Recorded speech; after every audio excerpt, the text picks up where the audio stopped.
Guys welcome back to our channel. അപ്പോൾ ഇന്നാണ് നമ്മുടെ 4000 കലാശക്കൊട്ട്. ലാലേട്ടൻ വരുന്നുണ്ട്. 7 മണിയാകുമ്പോൾ ലാലേട്ടൻ ദർബാർ ഹാൾ ഗ്രൗണ്ടിൽ വരുമെന്നാണ് പറഞ്ഞത്. അതിന് മുന്നേ നമുക്ക് ഒരു ടീമിനെ കൂടെ കാണാനുണ്ട്. ആരാണ്? സന്ദീപ് വരുന്നുണ്ട്, നമ്മുടെ എക്കോ മൂവിയിലെ നായകൻ. പിന്നെ ഇപ്പോൾ ഉള്ള ലേഡീസിൻ്റെ, അതായത് കുട്ടികളുടെ ക്രഷ് എന്നാണ് പറയപ്പെടുന്നത്. ആണ് കേട്ടോ, ഈസ് ഗുഡ്. അപ്പം നമുക്ക് അവരെ പോയി കാണാം. 5 മണിയാകുമ്പോൾ അവർ വരുമെന്ന് പറഞ്ഞു. അപ്പോൾ അവരെ ഒന്ന് പോയി കാണണം. വലിയ പറയുന്നിടത്തൊന്നും ഞങ്ങളുടെ സ്വന്തം ബന്ധുക്കാരെ പോലെ അല്ല, അവരെ ഞങ്ങളൊന്ന് നോക്കട്ടെ. അപ്പം അത് കഴിഞ്ഞിട്ട് വേണം നമ്മുടെ ലാലേട്ടൻ്റെ അടുത്തേക്ക് വരാൻ വേണ്ടി ഒരു 7 മണിയാകുമ്പോഴത്തേക്ക്.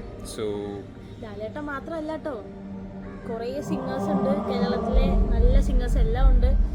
വിജയ് യേശുദാസ് ഉണ്ട്, ഒരു ദാസേട്ടൻ്റെ ഒരു ട്രിബ്യൂട്ടാണ്. നമ്മൾ കഴിഞ്ഞ വീഡിയോയിൽ പറഞ്ഞായിരുന്നല്ലോ. അപ്പോൾ അതുപോലെ ദാസേട്ടൻ്റെ ഒരു ട്രിബ്യൂട്ടാണ്. അപ്പോൾ ഓൾമോസ്റ്റ് എല്ലാ സിംഗേഴ്സും ഉണ്ട്. ഇപ്പോൾ ഇത് ഇവിടെ നമ്മുടെ ബാക്കിലായിട്ട് സൗണ്ട് ചെക്ക് നടന്നുകൊണ്ടിരിക്കുകയാണ്. അപ്പോൾ നമുക്ക് നോക്കാം എന്താകും, നോക്കാം. കലാശക്കൊട്ടല്ലേ, പൊളിക്കായിരിക്കും അല്ലേ ചേക്കൻ? ഇവരെയും സ്വാഗതം ചെയ്യും. അപ്പോൾ ബാക്കിയുള്ള വിഷ്വൽസ് എല്ലാം കാണാൻ വേണ്ടിയിട്ട് സ്റ്റേ ട്യൂൺഡ്.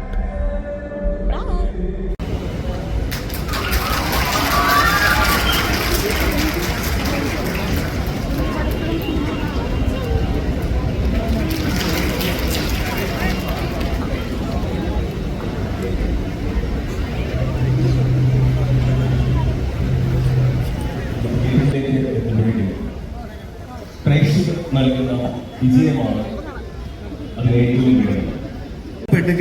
തിരുത്തപ്പെട്ടിരിക്കുകയാണ് കിഷ്കിന്ധ കാണ്ഡത്തിലൂടെയും എക്കോയിലൂടെയും. സത്യത്തിൽ ഈ ചലഞ്ച് ഏറ്റെടുത്തതാണോ? അതെ, എക്കോയെ കൈയോടെ സ്വീകരിച്ചതിന് നന്ദി.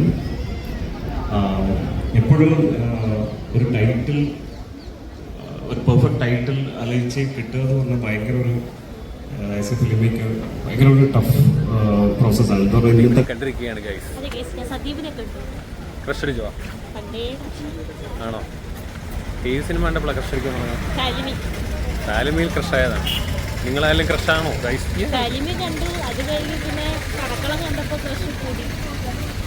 അടുത്ത ഞങ്ങൾ കാണാൻ പോകുന്നത്, ഇത്ര നേരം കാത്തിരുന്നത് ഞങ്ങളുടെ ലാലേട്ടനെ കാണാൻ വേണ്ടിയിട്ടാണ്.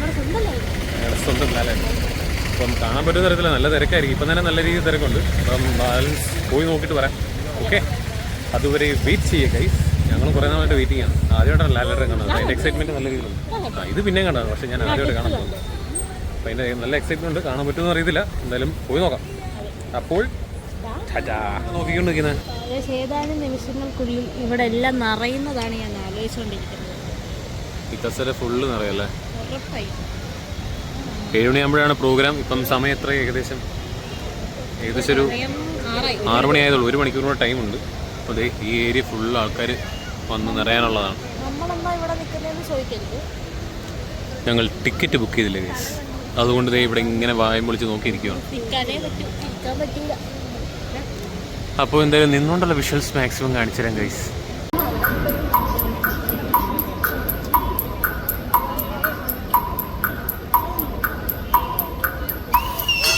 സംഗീതവും ഉൾപ്പെടെയുള്ള കലകളിൽ നിന്നും ഉയിരും ഊർജവും ഉൾക്കൊണ്ട് തിരശ്ശീലയിലും അരങ്ങിലും ഒന്നുപോലെ പ്രകാശിക്കുന്ന ഒരേ ഒരു നടനേ ഉള്ളൂ നമുക്ക്, മോഹൻലാൽ.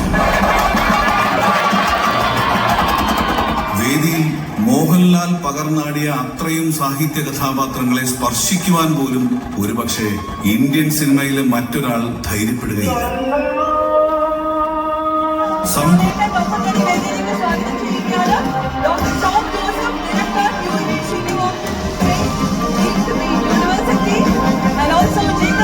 ഇന്നത്തെ ഈ സന്ധ്യ മനോഹരമാണ്. നമ്മുടെ ഈ കൂട്ടായ്മയിൽ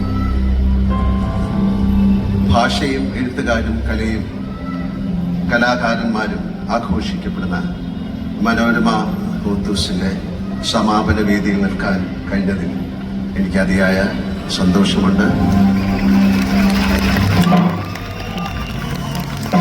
സംഗീതത്തിൽ മാത്രമല്ല, ജീവിത വീക്ഷണങ്ങളിലും മൂല്യങ്ങളിലും യേശുദാസ് എന്ന സൗര തേജസ്സിന് വഴിതെളിച്ച ദീപനാളത്തിന് മുന്നിൽ ശിരസ് നമിച്ച് ആരംഭിക്കട്ടെ.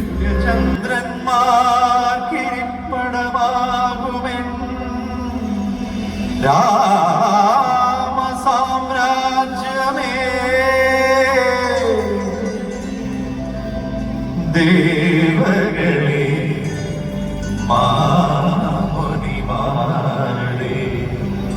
സ്നേഹ സ്നേഹതാരങ്ങളെ സ്വപ്നങ്ങളെ പൂക്കളെ വിടയാമീ വേളയിൽ സ്വസ്തി സ്വസ്തി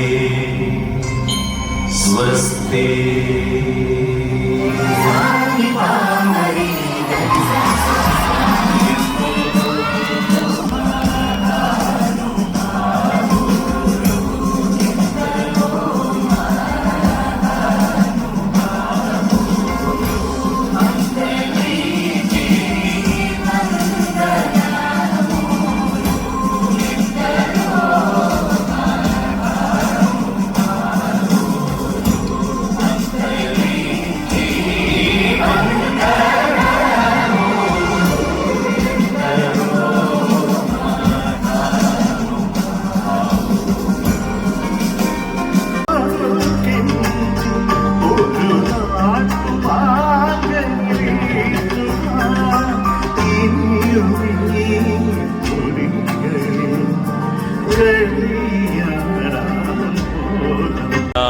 കഴിഞ്ഞിരിക്കുകയാണ് ഗൈസ്. 2025 ഇവിടെ സമാപനം കുറിച്ചിരിക്കുകയാണ്.